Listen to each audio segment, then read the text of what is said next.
And it's 1:30 p.m. right here in Lagos, Nigeria. Welcome to Business Incorporated live on Channels Television. Coming up,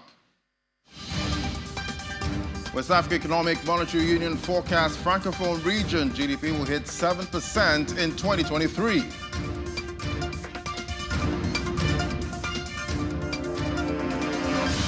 And Kenya's earning from tea exports to Iran jumped 8 times in the first quarter of 2023.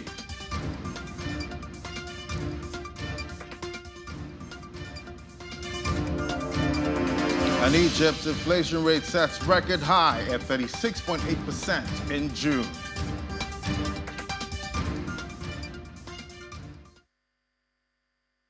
Hello and welcome to the program. Let's kick off with the markets now. Let's see what's happening on the African continent. We see it's positive sentiment there with the NGX looking really good at intraday. They're 2.40%, 64,556. That's a new level there we're seeing. And definitely our analyst said we might hit the 67K level if this momentum continues in this market. South Africa, though, on the flip side, that's down 1.12%. Other markets we track, the EGX, that's also looking good, 1.660% at intraday, almost 2%, not looking bad at all. And we see Kenya back above the 100 level for the all-share index, 2.35% to close.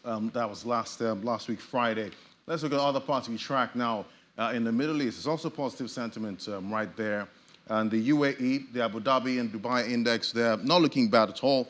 Marginally up for Abu Dhabi, 0.08%. Dubai index, that's also up 0.52% at intraday.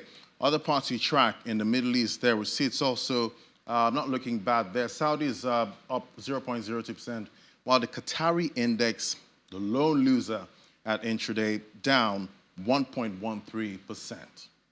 All right, let's flip over to the UK now. Let's see what's happening there. We see US President Joe Biden meets British Prime Minister Rishi Sunak and King Charles ahead of the NATO summit. We'll get to Juliana now to see what's happening there. Great to have you, Juliana. Good afternoon. Good afternoon, Laddie. So what more are you hearing about Joe Biden's visit to the UK? Well, it's a big story in the UK at the moment, as you quite rightly said. President Joe Biden has made a fleeting visit to Great Britain before world leaders convene in Lithuania for the NATO summit tomorrow. And, this is a fleeting visit, but an important one, of course, because of the special relationship between the United Kingdom and the United States of America that in recent years has come under a lot of strain. We know that President Joe Biden wasn't the biggest fan of Rishi Sunak's predecessor, Boris Johnson. And of course, he has been pretty concerned about Brexit arrangements because of his Irish ancestry. However, it does appear as if the Prime Minister's Windsor framework has been able to thaw those ties. So we did see him this morning meet with Prime Minister Rishi Sunak at Downing Street. I believe this is actually the 6th face-to-face meeting that the two have had in about 8 months. But this is, of course, the first time the president has actually been to Downing Street as leader of the First World. I think the big one is the one that's taking place at the moment, which was the bilateral meeting between Joe Biden and King Charles III. It was, of course, as we expect from the UK, very pomp and pageantry alike. I believe Joe Biden did manage to inspect the Guard of Honor, so King Charles giving him a very warm, friendly welcome and reception. We didn't see Joe Biden during King Charles's coronation on the 2nd of May. He did send Jill Biden, the First Lady, but the two have got a lot in common. And of course, the meeting between the pair is above politics. As we know, the royal family are above politics. This is about the alliance. It's about the special relationship that has caused some concern, as I said, particularly because of Brexit. We know there is so much focus on Europe at the moment with the war in Ukraine, and lots of discussions about how Britain's relationship with America will evolve once the war eventually does settle down. But yes, a really important moment in terms of the historic relationship between the US and the UK. And the meeting continues before the president heads on to the continent. I guess it's all about relationship with the top economies at this point. But let's look at some summer news now. See, EasyJet, they canceled about 1,000 summer flights at this time. Why are they doing this? Yeah, not great news for beleaguered Brits who've been saving up their money to go on a summer holiday. EasyJet, which is one of Europe's biggest cheap airlines, they've just announced that they will be cancelling, I believe, about 1,800 flights in July, in August and September. So really peak summer season. This is going to impact over 100,000 passengers. And it's all about Gatwick, which is the world's busiest single runway airport. I believe they serve about 250,000 passengers a day. And that's EasyJet's base. And what they have said to passengers this morning is that there are unprecedented air traffic control issues that is out of their control. However, according to some reports, it does appear as if they may not have enough pilots. So not a great story. As to be expected, everybody is taken to Twitter or Threads, depending on what you use these days, to vent their frustrations. I believe EasyJet have said that they have managed to allot the vast majority of passengers onto other flights. But I believe there are about 9,000 people who have no flight, so basically no summer holiday. It's not just starting from today. I believe over the weekend, about 6,000 passengers were stranded either in Europe or in the UK, because I believe about 50 flights were cancelled. So yeah, it's summer season. So yet again, the airlines are under pressure. And unfortunately, it's holiday makers that have got to carry the brunt of the mistakes and the issues. Yeah, quite a sad one for holiday makers and this time. And I feel like I'm the only one not on Threads at this point. But how are the markets looking in the UK? Pretty decent at intraday, Laddie. The all shares up. It's up by 0.11%. The FTSE 100 as well. That's up by just short of 0.2%. And the FTSE 250, the domestic market, that's up by a smidgen at 0.09%. The British pound is taking a dive at intraday. It's currently trading down against the US dollar by 0.25%, down 2 against the euro by 0.20%. And also down against the Japanese yen by 0.02%, Laddie. I've got to say, get onto Threads. It's worth it. Yeah, I'll try. Maybe once I get on, maybe you give me a follow or something. I'll try, though. Thanks for the update, Juliana. All right, now let's take a look at what's happening in Europe now. See, the far-right AfD is in Germany's second strongest party, according to a leading survey as a Deutschland Trend. It shows that voter discontent with Germany's coalition government has reached a high point. Join me now. We have Chiponda Chimbelu right there in Berlin. Great to have you, Chip. So just how much support does the far-right AfD have in the latest opinion polls?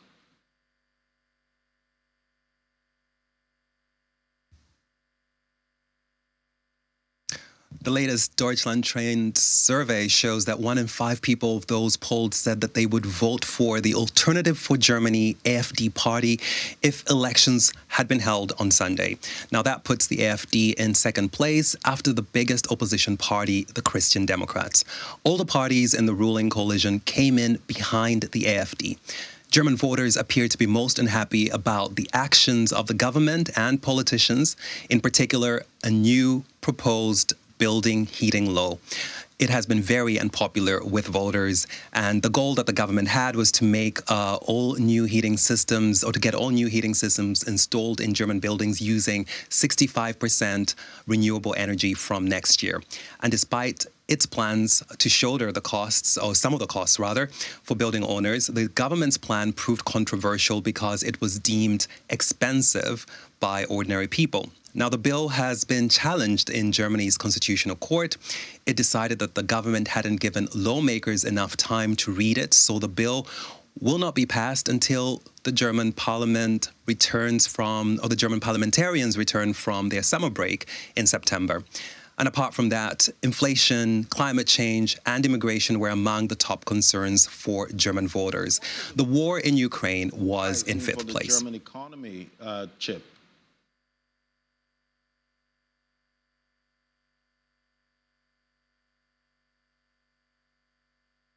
Well, Germany is desperate to attract more immigrants to bolster its workforce. And the ruling coalition has said it wants to attract 400,000 skilled workers every year.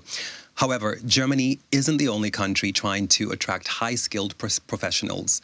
It is competing with countries like the US, Canada, and the UK, to name just a few. And the German government has been trying to make it easier for skilled workers to come to Germany easily. But there are, of course, many hurdles. The process to get a visa is extremely slow, and many people in Germany outside Germany, rather, do not speak German. And so the rise of the far-right party, the AfD, is seen as something that could make the country even more unpopular as a destination for skilled workers. We've seen in recent weeks that the rise of the AfD in the polls and the fact that the right-wing party had its first mayor elected in a German town is something that, of course, international media has covered and has been watching very closely. So this is something that, of course, will be affecting potentially Germany's attractiveness as a destination for skilled workers going forward. All right, let's track the money in Europe now. How are the markets looking? Well, U.S. Treasury Secretary Janet Yellen was in China over the weekend, and she gave a positive assessment of the bilateral ties between the U.S. and China. So that can be deemed as a success, considering the strained relations between the two world's biggest economies. And markets are also looking at Yellen's statement as a sign that U.S.-China relations may be thawing. Now, here in Europe, there's quite a bit going on today. Australian Prime Minister Anthony Albanese is in Germany on a state visit. And in the Netherlands, Dutch Prime Minister Mark Rutte faces a no-confidence vote after his four-party coalition crumbled due to disagreement over the country's immigration policy. Now, traders will also be watching for signs of the Fed's path and a speech by Bank of England Governor Andrew Bailey. All right, Chip. Thank you so much. Always great having your perspective, Chip, right there in Berlin. Let's take a look at what's happening in Asia now. See, Asia-Pacific markets mixed ahead of key inflation reports this week, including U.S. Consumer Price Index report due Wednesday and the Producer Price Index on Thursday. We see the Nikkei down 0.61%. The Kospi, 2,520 points for the All-Share Index, down 0.24%, while the HSI up 0.62%. Other markets we track in Asia there, we see Shanghai Composite, that's also up 0.22%. The ASX 200 in Australia, though, that's down 0.54%, 7,004 points. Let's flip over to the U.S. now. U.S. Secretary Janet Yellen concluded her visit to Beijing and said the talks were direct and productive, putting bilateral ties on a strong footing at this point. Let's see what's happening with the stock futures there for starting the week off negative. Yeah, that's how it's looking. Dow Jones Industrial Average marginally down. That's for the futures, 0.06%. The S&P 500 futures, that's down 0.23%. While the NASDAQ, the tech-heavy NASDAQ futures, 15,120 points, that's also down 0.40%. All right, we'll take a break now. When we come back, more stories on the African continent. Do stay with us. This is Business Incorporated.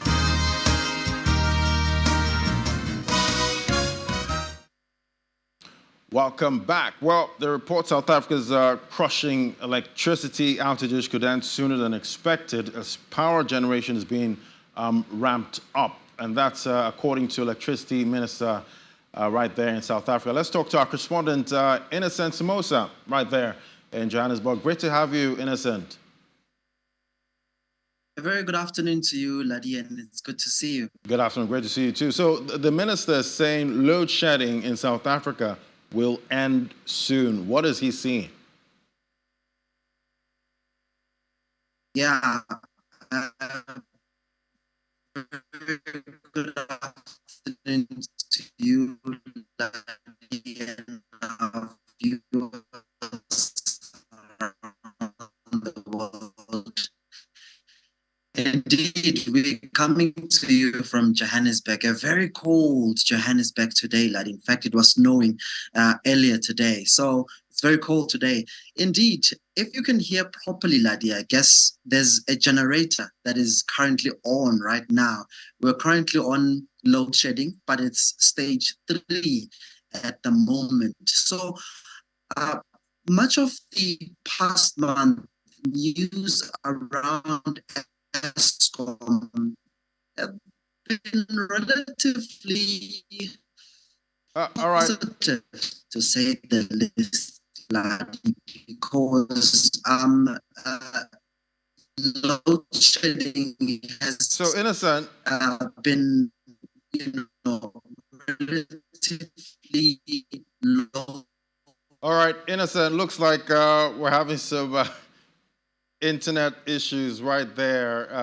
Innocent, we'll have to come back to Innocent. We're trying to sort out the internet issue right there. We'll come back to that conversation. Well, we'll see. The West African Economic and Monetary Union expect economic expansion in the 8-member bloc to accelerate to 7% this year, as many of the countries recover from the shock of Russia's invasion of Ukraine. According to Mohamed Bazoum, president of Niger, who doubles as the head of WEMU, Heads of State Conference, said the GDP growth will quicken from 5.9% in 2022. Member of the unions are Benin, Burkina Faso, Ivory Coast, Guinea-Bissau, Mali, Niger, Senegal, and Togo. The shock of higher commodity prices and disruption to supply chains caused by the war in Ukraine further restricted economic activity in these countries after the impact of the COVID-19 pandemic. And Kenya's earnings from tea exports to Iran jumped 8 times in the first quarter of 2023, partly soothing the impact of lower sales to Pakistan. See, Kenya exports about 50% of its tea to Karachi, but lower demand from tea buyers in that country saw Kenya's earnings from tea sales to Pakistan drop about 14 billion shillings. So this is definitely a plus for the Kenyan economy, getting ramping up export sources from that country at the moment. Well, let's move on to Egypt now. It's not a good story right there, talking about the inflation story in Egypt. See, Egypt's annual inflation rate set a record high in June as the most populous Arab country continues to battle with price hikes and a depreciating currency. The Egyptian Statistics Bureau shared the data early today. The annual inflation rate reached 36.8% last month, up from 33.7%. That was recorded in May, according to data released by the state-run Central Agency for Mobilization and Statistics. Prices in Egypt rose across many sectors, from food items and medical services to housing, furniture, following the Russia-Ukraine war, which unleashed a wave of inflation across the globe. All right, let's flip on to the metals market now. We see right there, gold prices little changed today after U.S. jobs data last week cast doubt over the labor market strength, prompting investors to be more skeptical about the Federal Reserve's rate hike trajectory. Spot gold was steady at $1,923.59 per ounce. U.S. gold futures was down about 0.2% at $1,928.70 per ounce. The Labor Department's closely watched employment report on Friday showed the U.S. economy added the smallest jobs in 2.5 years in June, but persistently strong wage growth pointed to still tight labor market conditions. All right, let's try and bring back our correspondent, Innocent Somoza. So, Innocent, before now, couldn't really hear you well. It was quite draggy, but let's see if we can hear you better now. Yes, Laddie, can you hear me now? Oh, fantastic. I hear you better now. So you might have to start off with my first question now. What is the electricity minister seeing that we're not? Well, it's quite optimistic, Laddie, I guess because of his own energy action plan is what is coming out to fruition now. I mean, much of the last month and this month, actually, we never had challenges with load shedding. It would seem as though things are getting better. In fact, the last time we had where we had load shedding stage 4, but right now it's alternating between stage 1 and of course stage 3, Ladi. But again, he said that the issue around improvement of generation capacity means that they can be able to schedule, undertake maintenance and not put pressure on the grid. So right now, what we're witnessing, Ladi, it would seem like his own energy action plan, which had a lot of skepticism earlier, from business community, it would seem like it's coming to life right now. And him addressing the media over the weekend, he also mentioned that it would seem like load shedding will be a thing of the past. But for now, Ladi, we've had that before during President Jacob Zuma's tenure when they told us that load shedding will be a thing of the past. So I guess right now we'll just have to ride with what they say, but they're telling us that things are getting better. But indeed, it would seem like things are getting better because the stages of load shedding have really come down, given the fact that it's winter and it's lesser than forecast, the initial forecast, Ladi. Yeah, I can imagine how cold it is, at this time. But how's demand for power in South Africa looking now? I know there was a projection about 34,000 megawatts. Well, the minister said that they are actually surpassing their initial expectation in relation to the units. He said that we are likely to not have really worst case scenario. In fact, as you alluded, Ladi, winter outlook was projected at around 34,000 megawatts. Right now, so far, we're at 30.861 megawatts. So at this point in time, we received a statement from the cabinet saying that the electricity availability, or should I say the availability of energy, has increased to 70% in the country. So after it has dropped, Ladi, from 50%, you would remember earlier this year, because of the breakdowns and, because of the breakdown in this state utility.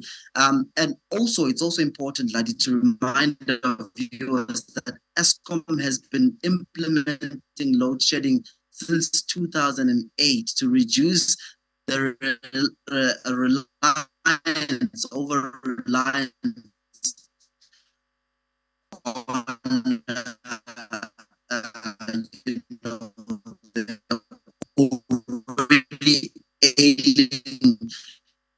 Well, all right. And I said, well, that's definitely a long time since 2008. I hope the issues, get solved soon. Thank you so much. That was Innocent Samosa, correspondent right there in Johannesburg. All right, that's the show today. Thank you so much for watching. Don't forget to join us again tomorrow, and you can watch this again on our YouTube. Just flip over to YouTube, search for Channels Television, and click on videos. You can watch all our productions. Thank you for watching today. I'm Ladi Williams. Bye for now.